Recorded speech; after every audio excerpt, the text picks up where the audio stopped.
Really, the most important takeaway for any adults listening to this, take it slow. We read an article that compared switching to a standing desk to running a marathon. And of course, anyone running a marathon would meticulously follow the programming and do the shorter runs and then progressively longer and longer runs. But somehow everyone thinks if they've been sitting for 20 years, they can just pop up to a standing desk and go from sitting for 12 hours a day to standing for 9 hours when they're at their office, and it's going to be no big deal. humanOS. Learn, master, achieve. Should kids use standing desks in schools? Well, there's not a lot of evidence demanding that they should, although there is some and it's compelling. But let's ask this question in another way. Is it natural for kids to sit 8 to 10 hours a day at school and then with homework? Well, if you look at our distant and not so distant ancestors, we know that kids sitting this much is unusual, to say the least. So probably 10 or 15 years ago, a new field in exercise physiology emerged called inactivity physiology. This field looks at what happens to the human body when we don't get enough exercise in our lives. Mixed into this idea of not getting enough exercise is also the idea of sedentary behavior, which is not just not getting enough exercise, but it's how long you're sitting. Previously, most public health recommendations gave physical activity guidance that told us how much exercise we need to stay healthy. For instance, I did an assessment of 10 different health organizations, including the American Heart Association, the American Diabetic Association, the President's Council of Physical Fitness and Sports, the U.S. Center of Disease Control and Prevention, and Harvard Public School of Health. All the recommendations state that humans should strive to get about 30 minutes of moderate to vigorous physical activity, somewhere between 3 to 5 times per week. Some also recommend doing muscle and bone strengthening exercises, but few of them up until this point have discussed guidance on how much we should or shouldn't sit. However, in 2016, the Canadian Society for Exercise Physiology provided the first evidence-based guidelines to address the whole day. The focus in these guidelines shifted in a very innovative way. So instead of making these sort of specific recommendations just for exercise, they wanted to look at the entire day. So they gave guidance on how much physical activity we need, sedentary behavior, and even sleep. What they stated is that for optimal health, we want to give guidelines around sweating, stepping, sleeping, and sitting. And I won't go into all of them since we're really focusing on standing now, but the idea is that we shouldn't be watching television or using screen times for recreational use for more than 2 hours, and we should also break up long periods of sedentary behavior. The guidelines aren't very specific, and that's because there is just not enough time since we became aware that this is an issue to test all the different interventions. But generally, don't sit for very long and try not to spend more than 2 hours doing a very common recreational activity, which is watching television. So we also saw in the last year, Public Health England released a paper that said people should stand for 2 hours to start, but then move towards 4 hours per day. Also of note, at this time, there is a task force that is convened by the Department of Health and Human Services that is working on the next version of the physical activity guidelines for Americans. This team is co-chaired by Professor Abby King at Stanford and also by Ken Powell, who works at the CDC and the Georgia Department of Human Resources. So my guess is that these 2018 guidelines will absolutely include some guidance on sedentary behavior, but until then, we can still make decisions around sitting time in our overall physical activity practice, which includes all the ways that we move in order to try to be healthy. And towards this end, today's guests are husband and wife team Kelly and Juliet Starrett. Both of these folks have really serious backgrounds as competitive athletes, and in 2005, they founded one of the first 50 CrossFits in the world.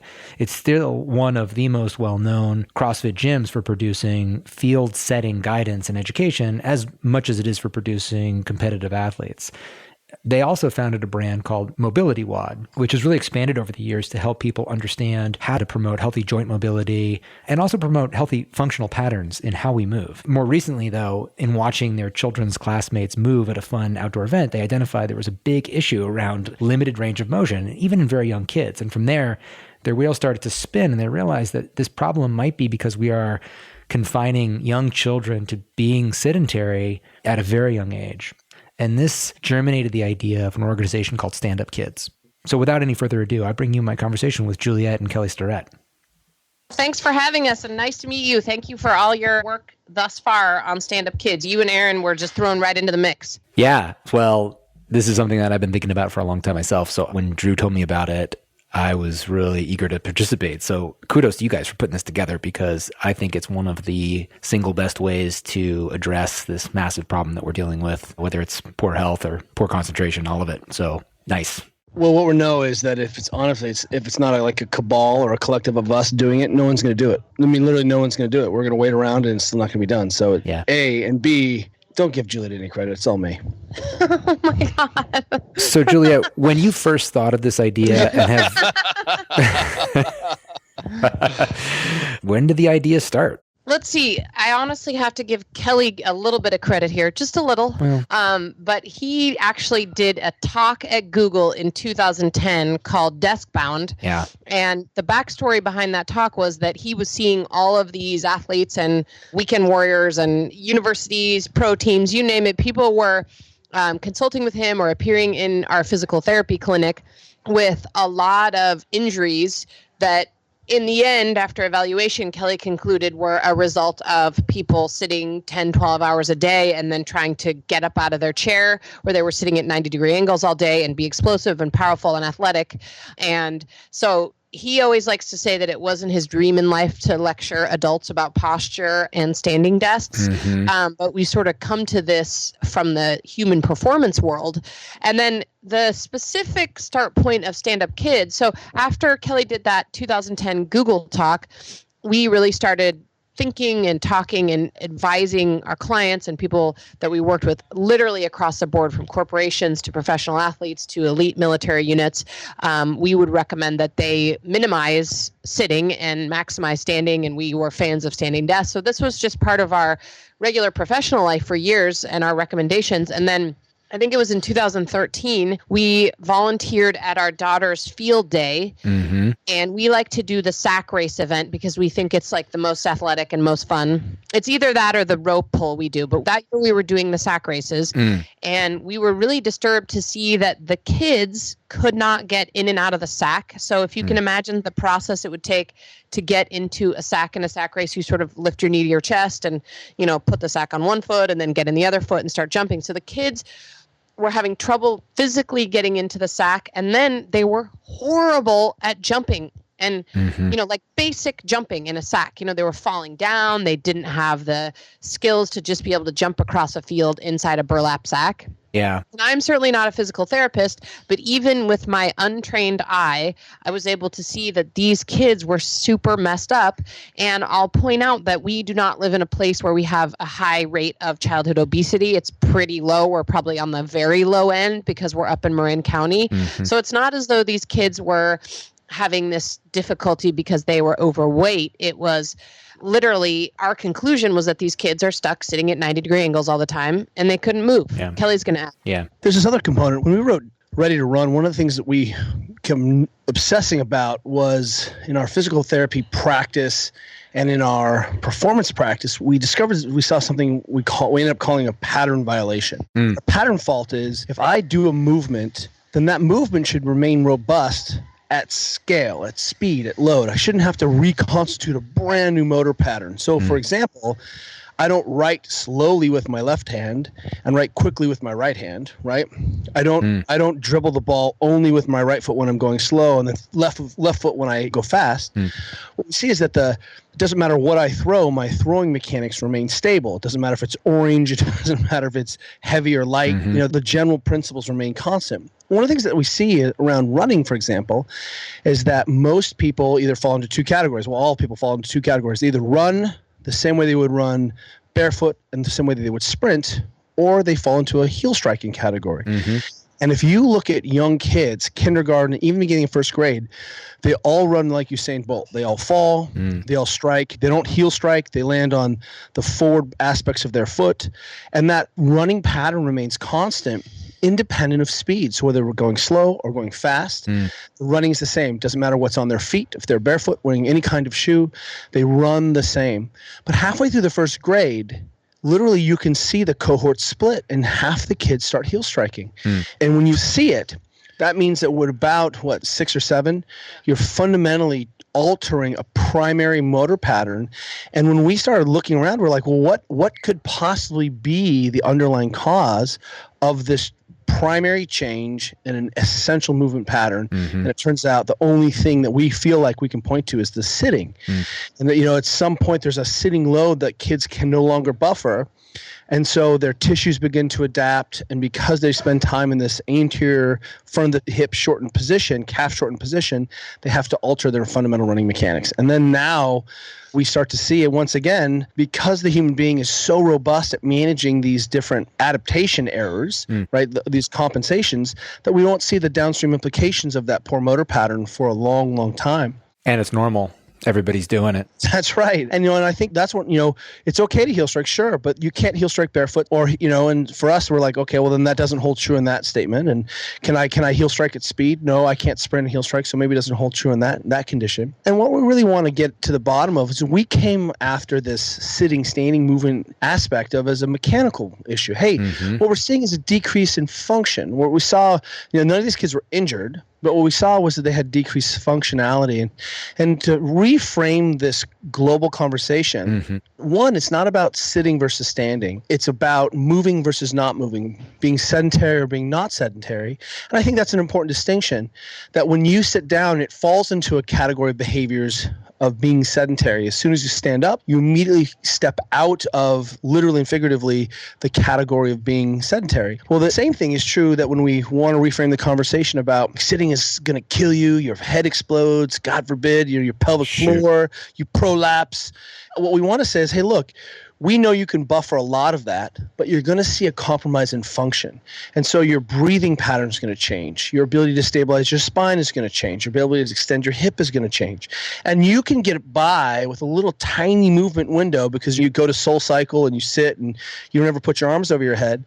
But the conversation has to be understanding the long game, and that if I'm fundamentally changing or altering my physiology, combined with the fact that I'm seeing massive decreases in functionality of the human, then we can start having an enlightened conversation, not, hey, we should do this because it's fear. Right. And then just to actually go back to the original question, we saw this at field day. Kelly saw this while he was working on Ready to Run. And, we just sort of on a lark decided to approach the principal of our kid's school, present her with some data and information we collected, thinking that maybe this would be like a 2 or 3 year process before we could get through the administrative hurdles and get some standing desks going in our school.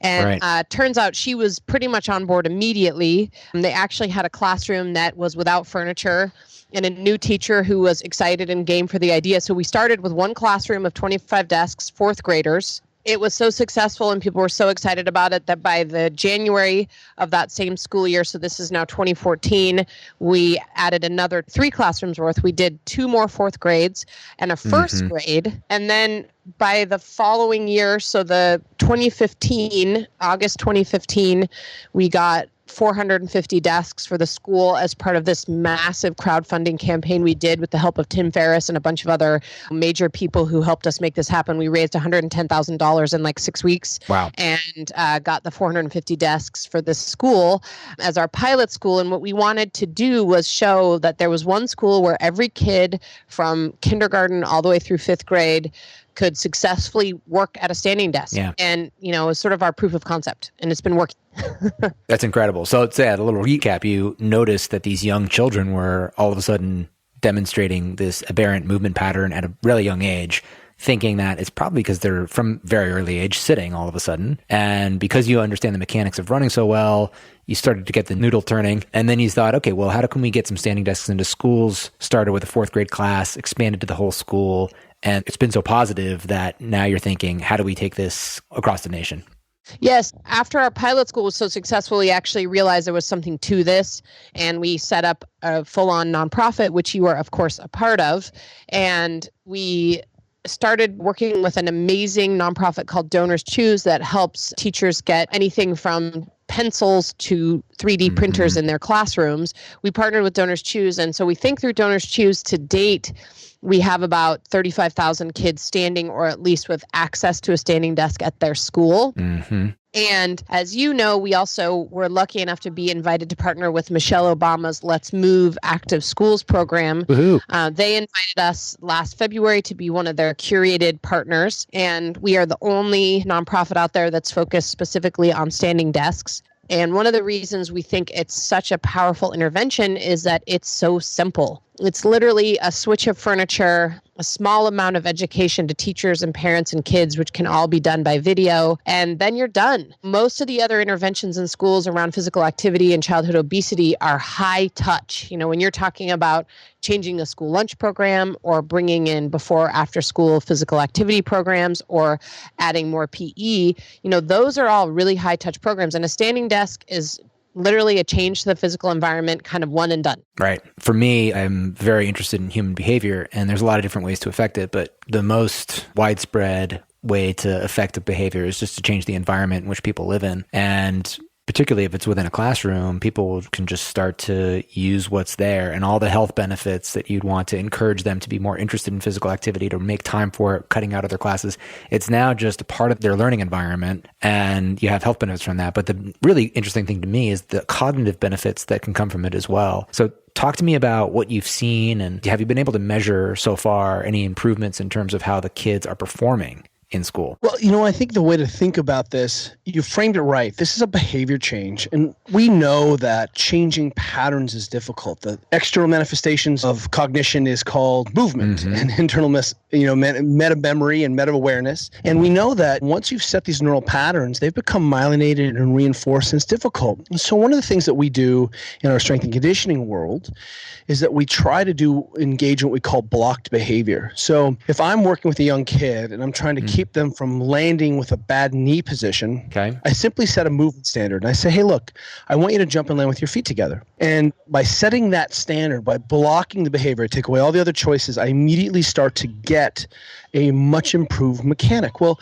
the same thing happens with the desk. And remember that these are individually fitted, standing, moving environments for a human. They're individually sized to each child. There's movement richness built in. There's a fidget bar down below. The kid can lean, the kid props. They have a individualized support for them. And more importantly, we take away the decision. So there's not an option of sit versus stand. The option is the environment automatically fits me, and the environmental cues elicit the correct behavior or a better behavior. So if I give 50 kids laptops and ask them to start plugging away at a normal desk, you're going to see an ergonomic disaster. You're going to see rainbow spines and heads forward and shoulders, and any ergonomist would be like, these are the kids we're not hiring because of the RSI down the line, right? We're going to have to spend millions of dollars. Right. But if you give a laptop or an iPad to a child at an appropriate environment, you don't actually ever cue better ergonomics because those are already built in. And so, and it's important to understand around the behavior that one of the things that we're confronted with is that the environment has changed around us, that from the Henry J. Kaiser Foundation has seen that kids from 8 to 18 are spending about 7.5 hours a day in front of a screen, which means that the screen is part of our lexicon. It's part of our day-to-day environment. And I think it's really disingenuous to say, hey, we can change that. We can go Captain Fantastic style and get out of there. Yeah. In fact, the average adult is spending 2.5 to 4 hours a day on their smartphones. And I think we're not looking at the sort of the collective implications of this change in environmental behavior. So if we're going to clean it up, then what we want to do is say, hey, look, where are the contact points where we can improve the function and the physiology of the human, and giving people this option to stand. And what's interesting now is that we're starting to capture the science behind this. And it turns out, of course, that everyone studying ADHD forever and ever has always seen a correlation between movement and cognition. And that for us to sort of separate out our cognitive brainy cells from our movement cells really is a type 1 error. And that all of the metrics that we measure, whether it's engagement or productivity, test scores, behavior disruption, all of those things are attenuated or improved, depending on what you're looking at, when you have a human being not sit. That sedentary behavior literally starts to throw off light switches and downregulate the function of the human being. Of course, you can come at this many ways. If Juliet stands at her desk, there's a little calculator on her site, and she burns an additional 100,000 calories a year. And she could either run 33 marathons, or for me, I could eat over 100,000 calories of ice cream. right? So if that's what value, that's fantastic. When we work with companies and that they see there's a massive improvement in their productivity, massive. Yeah. One company study that came out last year showed a $40 million change in 6 months in a call center productivity. Right. Just because people were more engaged when they weren't sitting down. And what you start to see is that we can actually start to cluster a group of behaviors. One of our friends has an advertising firm, and they have access to moving dynamic desks, and they have a policy called Walk, talk, click. So the first option is, if you need to speak with someone, is that you go walk and talk to them, and it creates an automatic better communication before you call them, before you email them. So the first line of defense, the first behavior cue that people are already blocked into, is that I need to get up and leave my solitary, sedentary work environment and go interact with someone. Yeah. What's interesting is that when we start to pan back and sort of gather all of the data and the experience, there was some really good research that looked at how people who were smokers were actually much healthier than their non-smoking counterparts at traditional office workers, because the smokers got up every 30 minutes or so, walked and went outside and had a cigarette and walked back. And that activity was enough to be a considerable change in the function and health of the human being. Yeah. I wanted to add, too, that since your original question was about cognition, I think the science continues to emerge. But interestingly, there was a really important book that came out a few years ago by a guy named Michael Thompson called Raising Cain, and it's about the emotional life of boys. And one of the things that he talks about is how girls are crushing boys in all ways that you can measure success in school and, sort of the early years of life. So we're talking about grades, graduation rates, test scores, admission to college, graduation from college. I mean, if you just go through that entire list, Yeah. girls are crushing boys. And he theorized that one of the reasons is that the environment is particularly poorly set up for boys. So, of course, our view is that all kids need to move more, girls and boys alike, but boys have a particularly high genetic drive to move, especially elementary school boys. And there was actually just an article that came out in Time magazine this month featuring a study that was done that showed that first grade boys who sat less and were more physically active learned to read more quickly and, more completely. And the boys who sat more were slower to pick up on this. So, we're showing this real, tight connection between your body's ability to move and fidget and learn. And one of the things that's really important is I think a lot of people sometimes think, oh, okay, well, so the only way I can learn to read is if I'm jogging around the track. And that's not the case at all. I mean, what we're talking about here is, light movement, even fidgeting a little bit, moving from one position to another in your desk is enough movement to sort of turn that brain on. And, what's hard about a sitting desk is you just plain can't move around enough. And the nice thing about a standing desk, especially for kids, is it just gives them an option. It creates this movement-rich environment for them. Right. I remember when I was a kid, I could not sit still. I was fidgeting constantly, and I couldn't wait for recess. I couldn't wait to get outside and play basketball. And that's pretty much what I was looking forward to, because I think it was a biological need. I needed to get out there and get some energy. And I always remember the class after recess, I was more calm. I could take in what the teacher was talking about. And it's sad to me. It's bittersweet, but I have a 3.5-year-old boy, and now trying to think about the lessons learned and how we can help kind of apply it to his learning experience. And I think one thing that we neglect is the learning experience isn't just about remembering facts, but it's also about developing the brain. Right. And a huge part of that is, of course, how you challenge yourself, et cetera, but it's also that environment. And going back to this elegant solution of the standing desk, it's just with the child from morning to night, and you can't beat that. Yeah, I'll tell you, one of the things that's so powerful about this is we have so many parents like you who have come up to us and said, oh my God, I learned to dislike school because I was always getting in trouble because I couldn't sit still. And so I don't think I really enjoyed school. And I always found it a place where I was getting sent to the principal's office and getting in trouble. And this is all just anecdotal, but I can't tell you how many parents, just like you, have said similar things to us. Yeah. And just sort of looking back on it. And, the other thing I'll say is that we've had some people suggest that, hey, I grew up in the 70s and I sat at school and I'm fine. And first of all, they're probably not fine. But second of all, you can't understate the huge impact that technology has had in terms of our overall sitting time. I mean, we didn't really start sitting a lot as Americans until the 80s when everybody had a television, and then television became so predominant. And then, of course, the moment everybody got a computer, which was like by the late 90s, everyone had a computer. I mean, we basically just sat down and didn't get up as a culture. And what we know is that technology technology is not going away. Kelly and I are on our computers and our phones all day because that's how we get work done. But what we're trying to do is figure out simple ways for people to both use and enjoy the amazing benefits of all this technology without crushing our bodies. And we think the environment is one really simple way to do that. I think like Kelly was saying, it's a much better solution than thinking that people are going to give it all up. No. Some people might choose to do that, right, but the vast majority are not. And yes. I do a lot of speaking on sleep. And one of the anecdotes that I mention is how the iPad was released by Apple, I think in 2010. Within a few years, there was 500 million copies that had been sold, and that enabled computing going from your laptop, which was still a lot more mobile of a technology than the old desktop. But now you could much more easily do it in bed. Right. So you could have this screen inches from your face right before bed, and that could easily keep you up another 45 minutes before you actually feel the urge to go to sleep. Even though if you were sitting in dark, you would have been sleeping a long while within ago. 5 minutes, right? Right. Yeah. And, it's interesting you say that because, of course, I don't expect many people to do this, but Kelly and I, many years ago, actually abandoned our iPads and our phones, and we went back to reading actual books for this reason.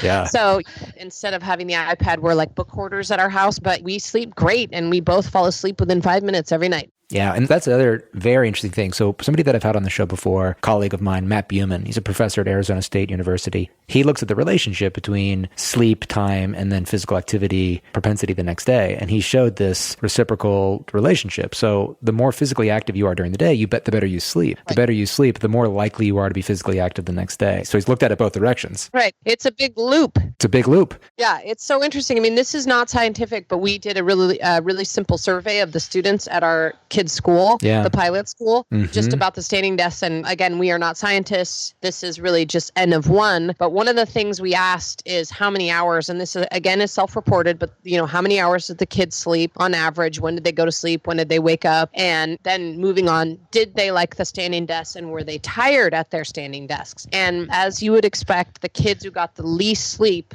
were also the kids who reported being the most tired standing at a standing desk. Right. So go figure. I like to think of my work day. I want to be done with work that I'm working on, but also my physical work. So I actually feel tired by the end of my day. So I mix it in. I stand. I sit as well, but I'm very in tune with my body. And it's such a nice relationship to have with it. So you're not being forced to do either, but you get to choose and you get to say what feels right to me in the moment. And I think also that sort of self-regulation is really important to train in young people as well. We've really come to believe that this physical activity piece is, if we had to choose between actual exercise and getting tons of physical activity every day, walking and moving around a lot, we actually have come to believe that we would choose the physical activity over the formal training. Mm-hmm. And we think it's just a big hole in how we're telling people about how to be healthy. I like to talk about this graph I found that showed that obesity rates and gym memberships have tracked almost 1-to-1 since the early 90s. Mm-hmm. So what that tells me is that people really are trying to do the right thing and they're trying to follow the advice they're being given, which is they need to work out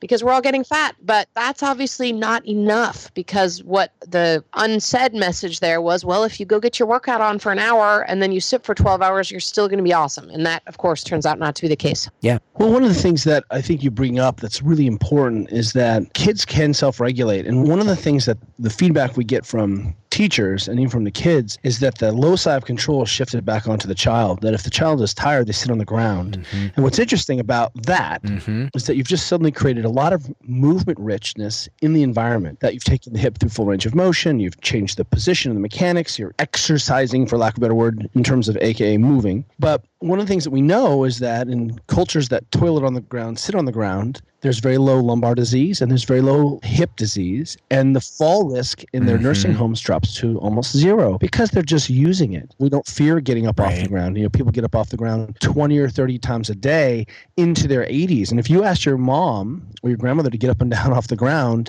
30 or 40 times a day, they'd be like, you're crazy. This is madness. But that flexibility is really interesting. And there's even a really good study that came out that's been well validated, showing that the more points of contact you need to get up off the ground correlates well with your early mortality rate. So if Interesting. you just can't sit cross-legged and pop up, then you're going to see that you're likely to die early because your balance is off, your leg power is off, your flexibility is off. And it also brings us back to a really other point about that self-regulation piece, is that most adults are very unconscious about when they get tired, that they need to sit down, they need to rest. Instead, what happens is we override that with coffee, with 5-hour energy, when we're blasting ourselves. Right. And what most people don't realize is they're falling into this deep stimulant depressant cycle that gets expressed at the highest levels of sport, with my athletes taking, athletes I know taking lots of Adderall and they can't sleep, and so they have to take Ambien, and then it's bulletproof and Adderall. And most adults, if you're like, hey, I'm not a professional baseball player, but you have a pot of coffee in the morning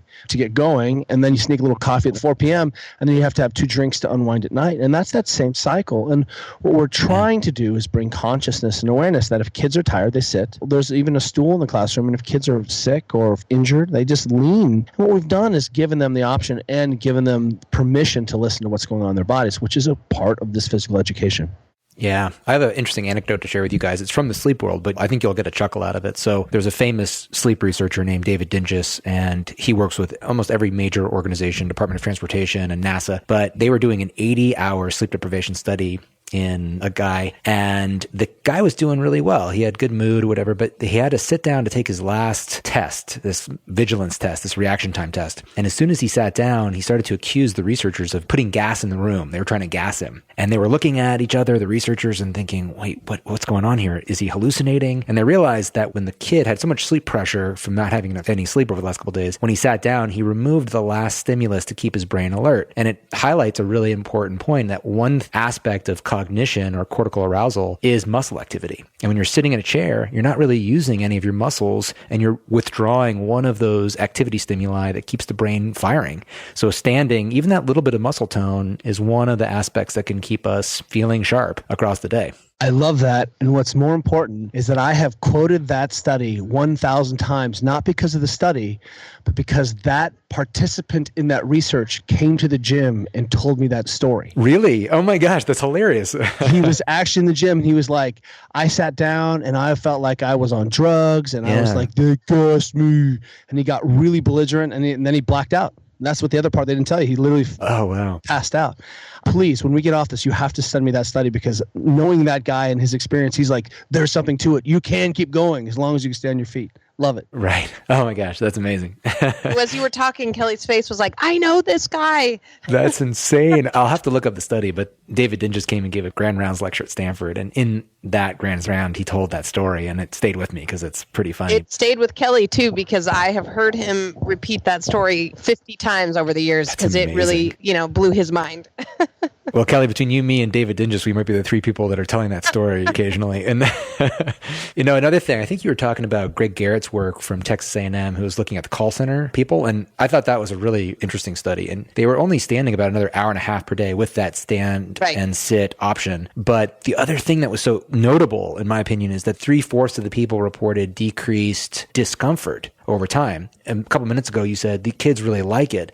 If you've been sitting for a long time and you stand up, you might have a little discomfort, but you get used to it and then you prefer it. And that was a really important point, because if you're uncomfortable sitting, that's going to inhibit your productivity as well. Right. Well, you bring up what I think is really the most important takeaway for any adults listening to this. Take it slow. We read an article that compared switching to a standing desk to running a marathon. And of course, anyone running a marathon would hire a coach, meticulously follow the programming, and do the sort of shorter runs and then progressively longer and longer runs. But somehow everyone thinks if they've been sitting for 20 years, they can just pop up to a standing desk and go from sitting for 12 hours a day to standing for 9 hours when they're at their office, and it's going to be no big deal. And so what we tell people is just to take little baby steps. If you've been sitting for a long time, get a standing desk with a perching stool and start off by sitting for 20 or 30 minutes on the first day. And then add up to 40 minutes. And, put yourself on a little learning curve, so to speak, of standing. And then you're more likely to be successful, because what we've seen is that people get so excited and they're believers.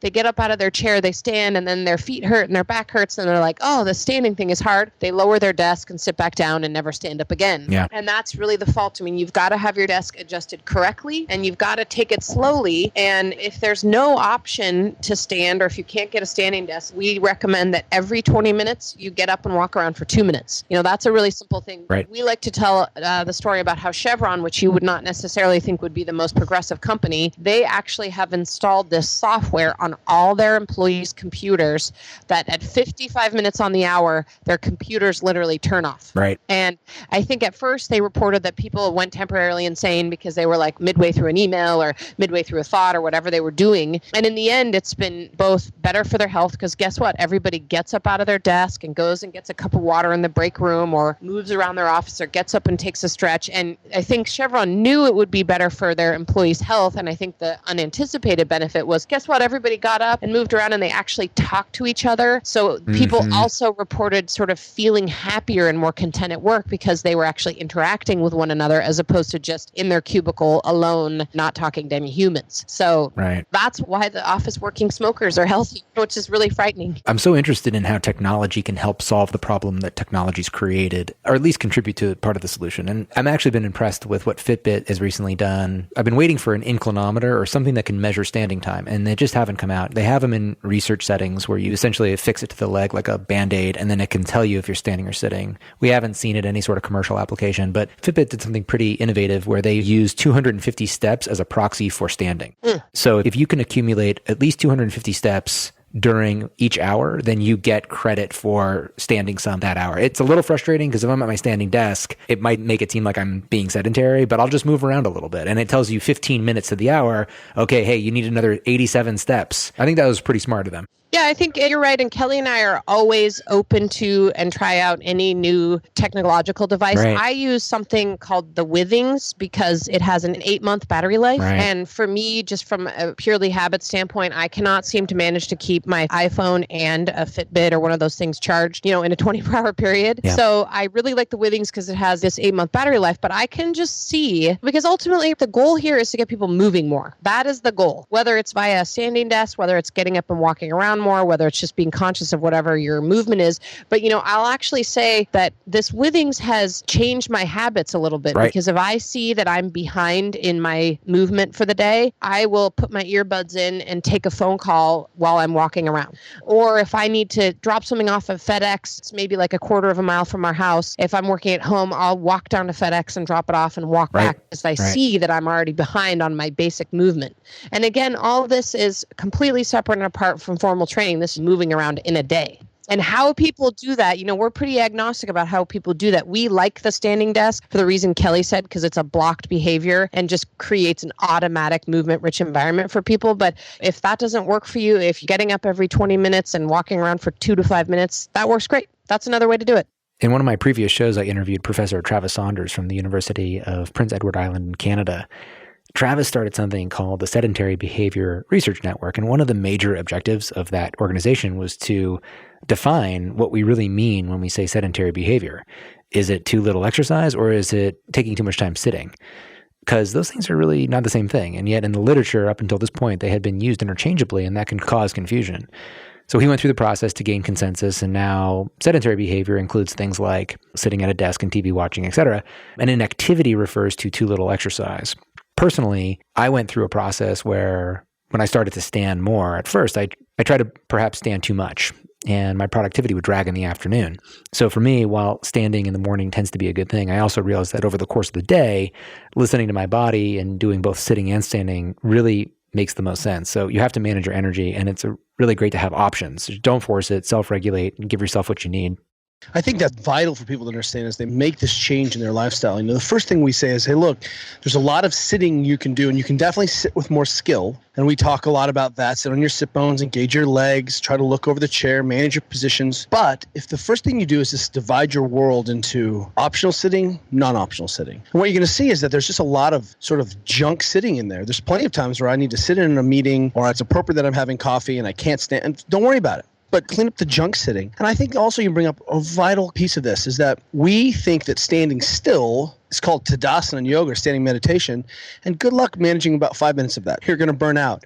And what we want people to do is recognize that when you're in a moving environment, then you have movement options, and you have more movement options than you do when you collapse. The other thing that we say about a standing, moving environment is that it's not complete until you have a place to put your foot. And so as soon as you put your foot up on something, then you've adopted that Captain Morgan pose. You've taken a lot of shear out of the back, and you've given yourself a chance to fidget and to be constantly in motion. And the last thing I'll say is that all of this for us is not about activity, non-activity, as you say. It's about rising above that 1.5 metabolic equivalence threshold for sedentary behavior. And Harvard defines it that sedentary lifestyle is less than 6 hours, trying to minimize sedentary behaviors aggregation into less than 6 hours a day. Canada said kids should sit less than 2 hours a day. We're really saying, hey, try to keep all that sitting, and don't worry about it, but just try to keep it to 4 hours as a minimum. And if you're in constant little motion, then we can at least have the next conversation.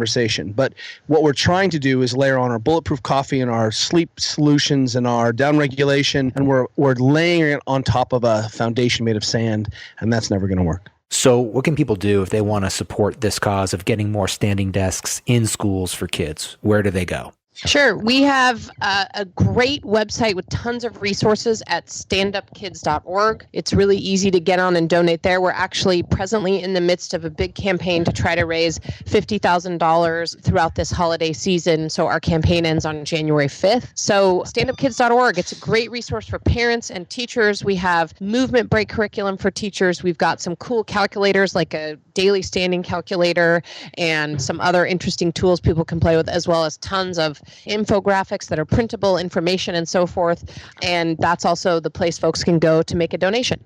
That's great. So if you're a parent, you can go there just to learn a little bit about how you can coach your own kid about how to stand, what's important. So not just a place to give, but a place to learn. Exactly. All right, great. Well, thank you guys. And to everybody who's listening, I've recently joined Stand Up Kids board, but this is the first time that Kelly and Juliet and I have spoken. So it's nice to record it. Maybe the first time I've ever recorded an introductory conversation, but I'm really excited. Yeah, it's so nice to speak to you. Thank you so much for having us on and letting us talk about we do a lot of work out there, and we think this is the most important work we're doing. Agreed. Well, everybody think about how important this is and how much you can change lives. Go and contribute. And thank you guys so much for your time and for what you're doing. And I'm happy to be a part of it too. So thank you for including me. Awesome. Thank you so much, Dan.